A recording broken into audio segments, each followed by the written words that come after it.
If Mr. Clarke was invited to be part of the defence team, I think it's perfectly appropriate for him to accept.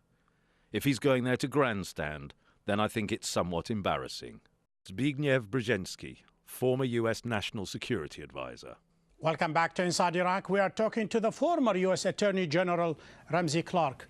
Mr. Clark, over the past 6 years, historian, analyst, military commanders, anybody you can imagine, they've been puzzled about this war. What lies behind it? Many theses they have been put forward. Somebody says it's the oil. Others, they say it's definitely to remove a potential threat from Israel, and that is Iraq. Others, they say it's a neocon. They got the United States into this big problem. Others, they say it's a pure and simple, one huge, stupid blunder. Where do you weigh in? Well, the first point to me is that it was the willful act of a handful of people, including the most responsible person, George W. Bush.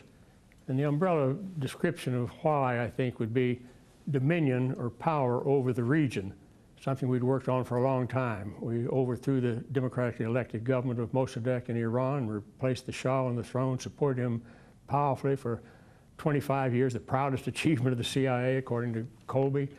He bought $26 billion of arms. He had Sidewinder missiles and other hardware, military hardware that no other country had. He was our man there while the Soviet Union was viable. And we knew we couldn't go into a country like Iraq or Iran physically while the Soviet Union was viable. But once the Soviet Union broke up, then we realized we could go in.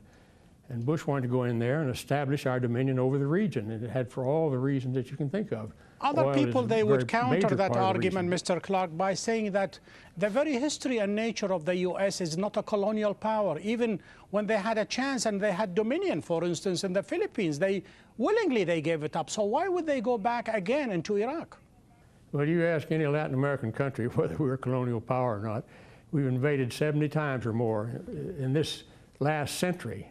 Countries in the Philippines we kept from 1900 to 1946.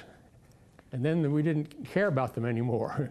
Their per capita income is far below that. It's not 5%, 10% maybe of the income of a country like Japan. They've suffered from it. We had Liberia, but Liberia was worthless too, so we let it go.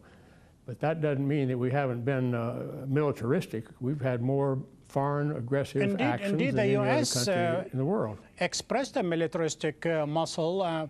Basically, are you saying that because Iraq has the oil and because in a strategic location, then that whets the appetite of the United States?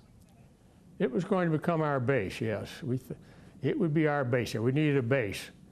And we've built a base. And oil is part of it, and it's a big part of it, but also protection of the Emirates and their oil, and protection of Saudi Arabia and its oil, and protection of Israel, and dominion over the region, all the way over past into Pakistan. And, let me agree with you about something with you, Mr. Clark, and that is the United States, whenever they wanted to expand, even within the continental United States, the war against the Native Americans, many presidents, they invented more than 148 excuses and pretexts, if I'm not mistaken, in order to push westward. Need I remind you about Lyndon Johnson creating the Gulf of Tonkin incident in order to to expand the war in Vietnam?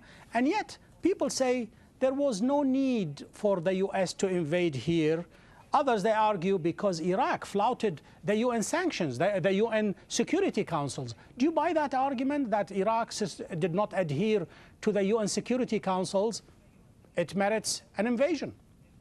No, that doesn't have anything to do with it. The U.S. doesn't pay attention to UN Security Council resolutions it disagrees with, or it vetoes them so they don't become resolutions. Now, we wanted dominion there, and we couldn't apparently handle Saddam Hussein. He wouldn't agree to go along with us. He was defiant, and he paid a heavy price for his defiance. Let me ask you about Saddam Hussein, since you were a part of the defense team, and we saw you in the last day, the judge ordering you to leave the chamber. Exactly why did he do that? Did you rub him the wrong way? Well, apparently I did. It was a complete surprise to me, but I think it was show business to show his power and his arbitrariness if people hadn't seen it throughout the trial. It's a minor thing, but it's not good for the rule of law or for the dignity of a court. I need to ask you briefly about the use of depleted uranium in Iraq in 1991. How do you view it as a jurist and as Attorney General? Does that open the door for people who suffered out of that? Rate of cancer in Iraq jumped more than 500% immediately after 1991. Well, depleted uranium as a weapon should be prohibited, obviously. And the problem is you can't clean it up. You know, it falls on the surface, and the rain washes it in. It gets into the groundwater. It comes back up in crops. You can't clean it out. It's deadly. And to watch what happened to the children in the hospitals there from depleted uranium and to fetuses and to other people, older people, it's just heartbreaking. It's a crime, and it ought to be prohibited. And if we don't control technology, it'll destroy us. And it may be a convenient weapon because it'll penetrate thick armor on a tank, but that doesn't mean that you endanger future generations to exposure to radiation so you can win a war. Mr. Clarke, how does one measure the cost of the war to the United States? In dollars, in body counts, in loss of credibility, or in historical yardstick? Well, the only real measure to me is the total destructiveness. How many people did you kill? How many were injured? How much property damage? How much sickness? What's the effect on the psychology of the world toward the United States and the United States toward itself? What's it done to the region in the future? And how much accountability is there for the crimes that were committed? How much destruction have we done to every human value? But does superpower including life care about such thing? They better, or we're in trouble. If we can't make them accountable for it, and if we can't make them care, then there's going to be more destruction than we've ever seen. That same question has been posed to former Vice President Dick Cheney, and he says, it is too early to tell whether this enterprise is going to be successful or not. We are too close to the trees to see the forest. Give us more time. Do you buy that argument? I think that's nonsense. Look at the destruction. Look at what we've caused. Look at how people feel about our country. Look at the dissension that we have, but above all, look at the deaths.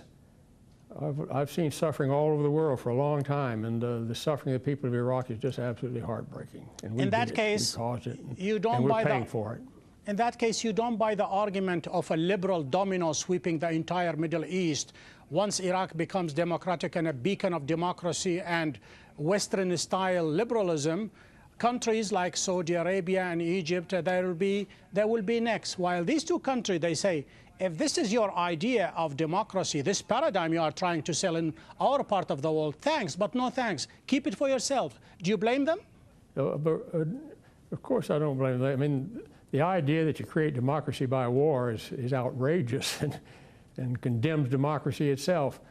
And we don't have democracy there. We've got more division, more overt division right today than there's been. Maybe a few months or a couple of years earlier, there was more division that you could see in terms of violence. But Iraq is terribly damaged and terribly divided, and we've created enemies all over the world and destabilized the whole region. Mr. Clarke, looking at Iraq with the benefit of 6 years, what has been the lessons of this war to you? And could you also touch upon why Mr. Blair, the British Prime Minister, was absolutely adamant into going with this partnership with President Bush? What possessed him? Is there a British interest to protect, or simply this is an example of a hubris?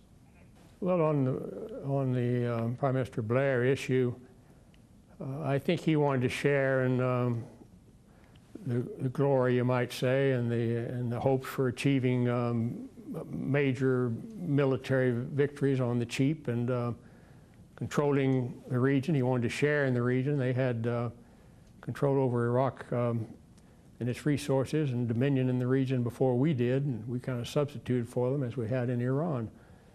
So he had lots of reasons for history and personal career and all the rest, plus this idea that the UK and the United States are inseparable and the same people. So pretty much they thought this is going to be a cakewalk. My question to you, Mr. Clarke, are you the type of a man and a jurist and attorney general, whether this enterprise turned out to be a spectacular success from day one. Despite the illegality of it, you would have called it illegal and should have been stopped. Or if this was, you know, what it is right now, people say this was nothing more than a blunder. Well, blunder is a pitifully inadequate word for what's happened. It's a human catastrophe of the highest order. And had it been a spectacular success militarily and everybody been happy and dancing in the streets forever after, it's still not the way to do it. You don't go forward by killing. And the United States militarism is one of the great threats to the world. Our country is spending more on arms, on military today than all the rest of the world combined. There's not going to be peace on earth until you see an enormous reduction in U.S. military spending that's followed by the rest of the world. Mr. Clarke, thank you for sharing your opinion with us and frankness. Former U.S. Attorney General Ramsey Clark, thank you very much. Thank you very much. To access the show and to send us your comments, please go to aljazeera.net/English. We have reached the end of this show. Join me next week when we take another look inside Iraq. Until then, have a great week.